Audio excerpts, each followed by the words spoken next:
Hi everyone, this video is the second part of our routing tutorial. Today we're going to cover the routing settings that we skipped in the first video.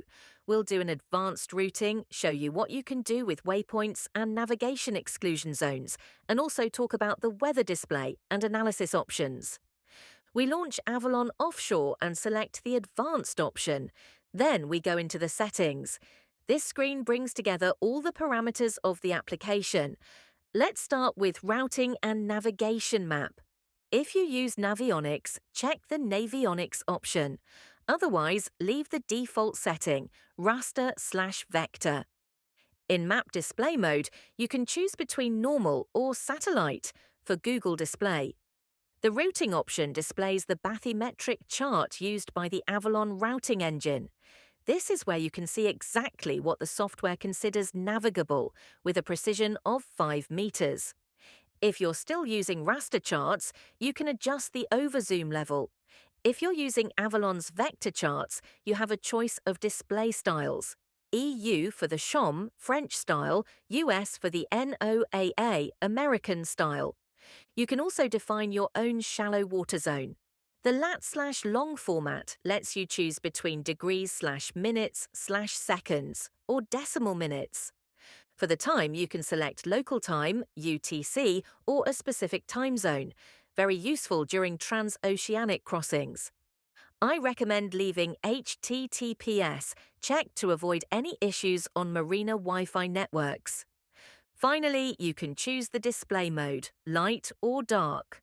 Now let's move on to the routing settings. On this screen, you can configure several important parameters: the engine's nominal speed and its fuel consumption, the engine activation speed. We noticed that sometimes Avalon would switch to engine mode even when we wanted to keep sailing, especially upwind, because the route was faster under power. To prevent that, we added a new criterion. Do not activate the engine if the true wind speed, TWS, is above X knots. You can also define the arrival zone, the waypoint zone. These zones can vary depending on the route. Avalon considers that you have arrived as soon as you enter the arrival zone, or when you cross it in the case of a gate. Other options are available: a wind limit and a wave limit. I don't recommend activating them right away. If you're too restrictive, Avalon may not find any route. It's better to run the calculation without limits, first to get an initial route, then add these constraints afterward. Avalon will then adapt to avoid, for example, areas with more than 25 knots of wind or waves over 2 meters. Finally, the minimum depth is very useful. It tells Avalon not to route you through areas where the depth is less than the value you set, for example, less than 2 meters. Now let's go to the advanced settings. The search angle is set by default to 180 degrees, which is more than enough in most cases. You can increase it to 220 degrees or 270 degrees. Avalon handles it without any problem. For the search step, 5 degrees is plenty. Given the uncertainty of weather forecasts, the difference between 1 degree and 5 degrees is usually negligible. Leave the precision on auto. This makes it much easier to find the target, especially after long crossings. Tacking times, tack jibe, and sail changes are taken into account in the route calculation. This way, Avalon won't suggest a sail change that only saves 2 minutes if the maneuver takes 3. Wind extension is a useful feature, but use it carefully. When there is no more weather data all the way to the destination, it keeps the last wind value constant. It's particularly useful in areas with stable winds. The minimum TWA defines the tightest angle to the wind, for example 35 degrees. We recommend setting this parameter sail by sail. The leyline filter prevents Avalon from going below the ley lines. However, there may be times when you have no choice, especially when exiting a bay. Regarding isochrones, Avalon calculates them all between 1 and 60 minutes, but there's no need to display them all. For a transatlantic crossing, choose 24 hours. For a crossing of the Bay of Biscay, 3 hours is a good compromise that makes it easy to see the different routing options. We then go back to the main screen, we click on Routing, then on the layer icon to display the routing controls. We tap the layer icon again to clear up space on the map, then click on New Route. Avalon then offers to load the navigation exclusion zones that you defined as global in a previous route. Next, do a long press on the departure point, a long press on the arrival point, then click on Auto Waypoints. This automatically generates waypoints and makes it much easier to pass places, like the tip of Brittany. If you want to avoid the Raz des Seine, simply adjust the position of the waypoints, long press each gate point, and move it offshore of Seine. Now we go to Calculate Route.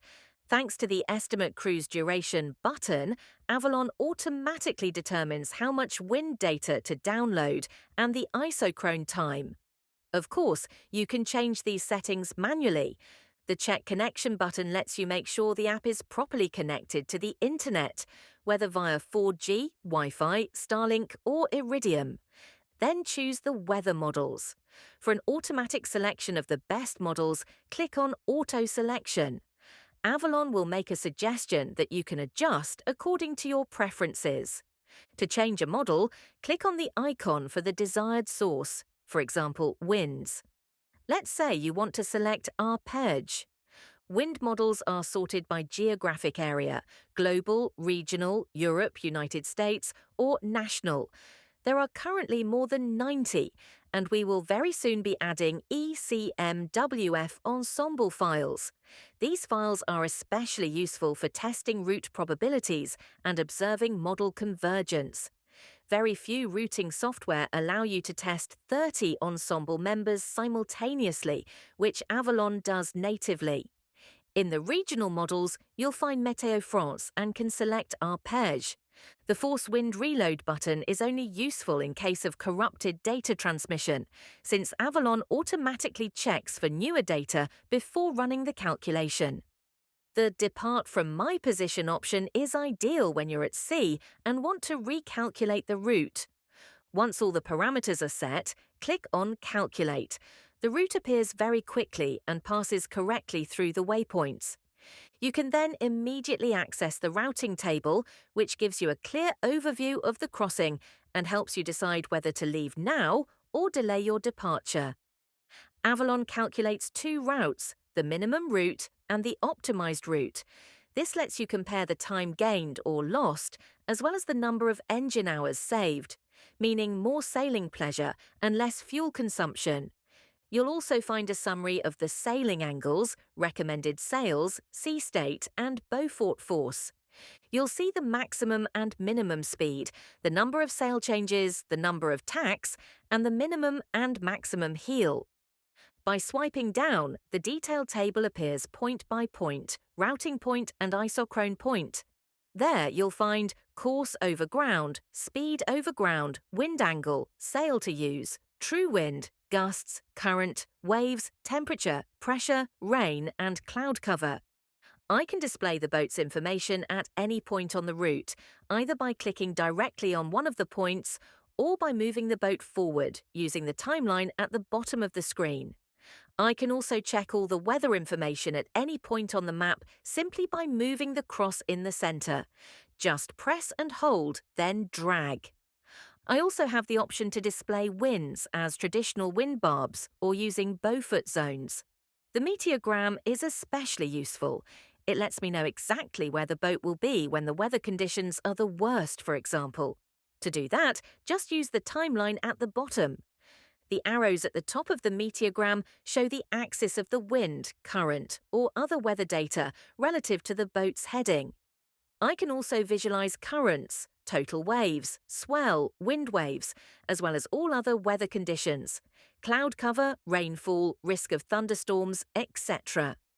In the layers table, you can turn on or off routing actions, weather information, boat information, lighthouses and beacons, navally moorings and marinas with user comments, the compass, isochrone display, which lets you quickly see the different routing options, and the previously calculated route. For route markers, you can choose between no markers, wind arrows, or simple Google-style markers. For charts, you can select standard Google cartography, our vector charts, or your own raster charts imported into the software. You can also adjust the marker density so the map is more or less cluttered. Now let's move on to waypoints. To create a waypoint manually, just click on the small circle with a plus located in the middle of each direct route segment.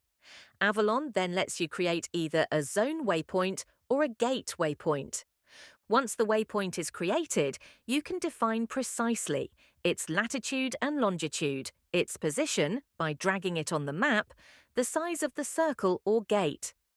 For circles, you can also define a stopover zone and indicate its duration. You can also set the isochrone time between two waypoints. This allows, for example, to do a cruise with long offshore segments, isochrones of 10, 20 or 30 minutes, and more precise passages in narrow areas, 1-minute isochrones.